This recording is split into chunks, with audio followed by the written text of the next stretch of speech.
So you can do this in class, or if time is run out, this is something students can do as self-study. You know, they just go, they do this. You could ask them to, and then you can check it in another lesson. Yeah, you could do it at home.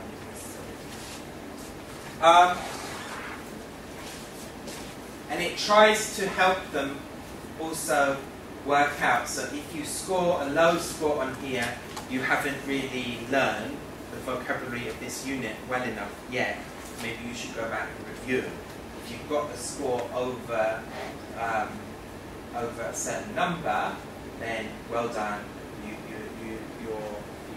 understand the learning, the language objectives of this unit. And finally, something just to bring your attention to is at the back of the book, there are, for every 2 units, so here for Unit 3 and Unit 4, there's 2 pages of extra communicative wrap-up activities. So,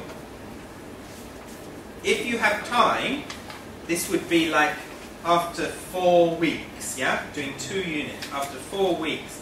If you have some spare time and you want to do more practice of the speaking skills, you've got some activities in the back of the book. There are 3 here. You don't have to do all 3, so you could just choose 1 if you only have time. Or you could, you don't have to do them all. You can look at them. Some might fit you know, so you don't have to wait till you finish both units always to do these. You can fit them in when you have time and when you've already taught that part of the communicative syllabus. So these are like extra communication activities for more speaking practice, and it's good because it means you don't have to photocopy sheets from a resource pack or something. You can just tell your students to turn to this page or that page, and they're already there at the back of the book for you. Okay, teacher's book. This will be helpful because the unit plan in each teacher's book has some guideline of the timing for each activity, right? So here it gives you a rough guide of how much time should be spent on each activity. We said we would do up to 6, right, in one lesson. So that's like 45. Is that 45 plus 20? That's 1 hour and 5 minutes. Then 40 minutes, 1 hour 45. So that's just over 2 hours they suggest for what we said you would do in one lesson. But in a 3-hour lesson, you're going to have a break, students coming in. So it's probably about right, yeah? Roughly about right what we just estimated. But of course, these are just guidelines. And the other challenge, large classes. Things always happen more slowly in large classes, yeah? If you've got 20 students in a group, you can get through work quite quickly. If you've got 60, it just takes a bit longer to do everything because it's more difficult to organize them. It's more difficult to check. You spend more time.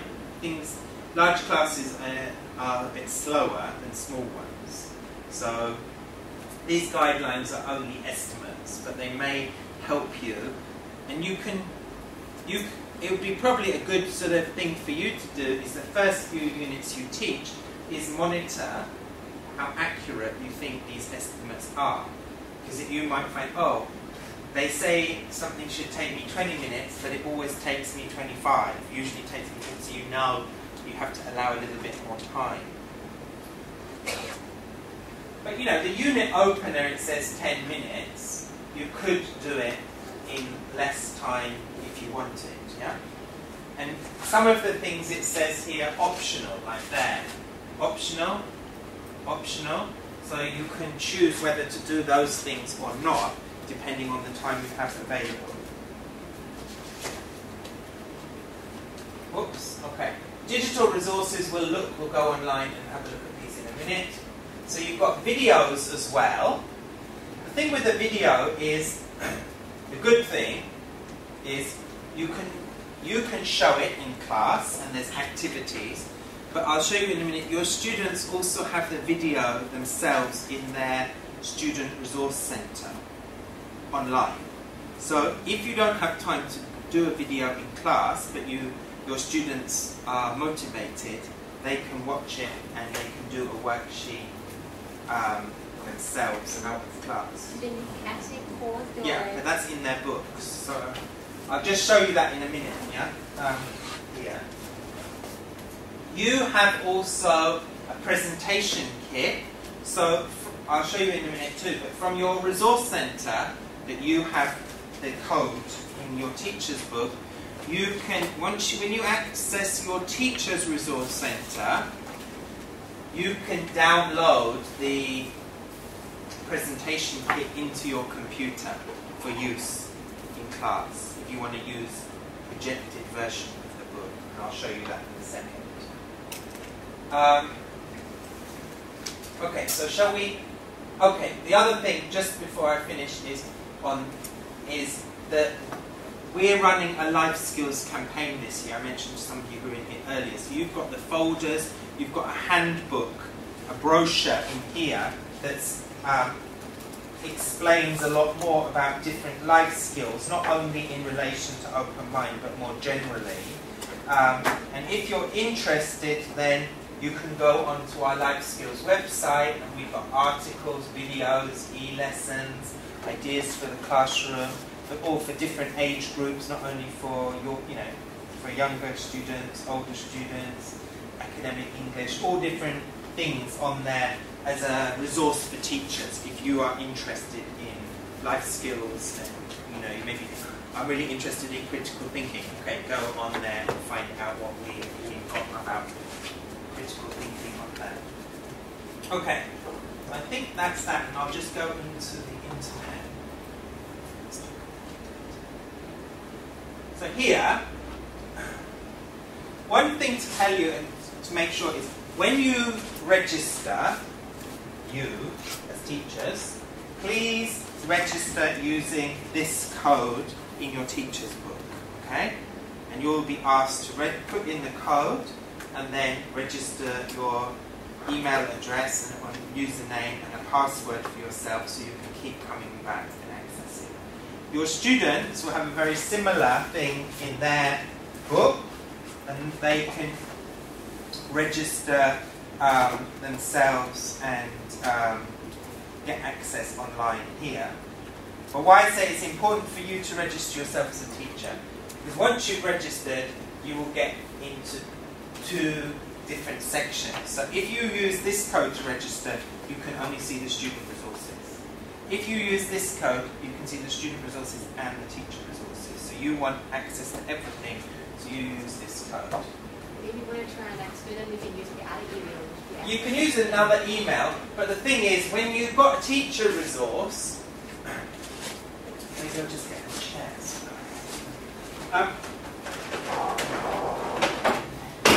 You were right. I might want to sit down. I'm okay.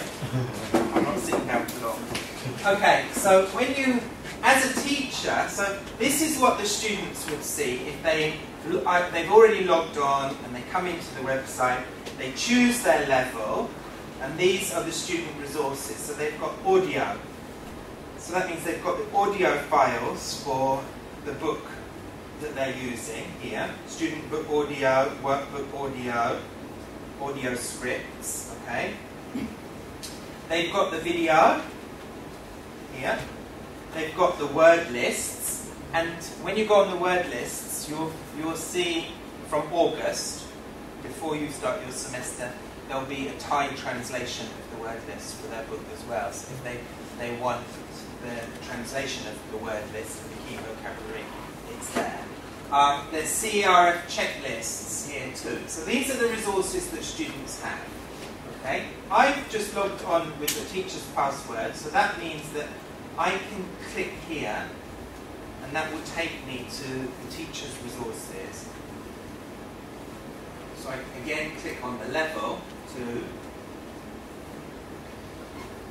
and it will look similar, But I've got more things. Like I've got tests. I've got the extra life skills lessons I told you about. I've got writing and speaking supplementary resources, workshop lessons. I've got the presentation kit that I can then download into my computer. Okay?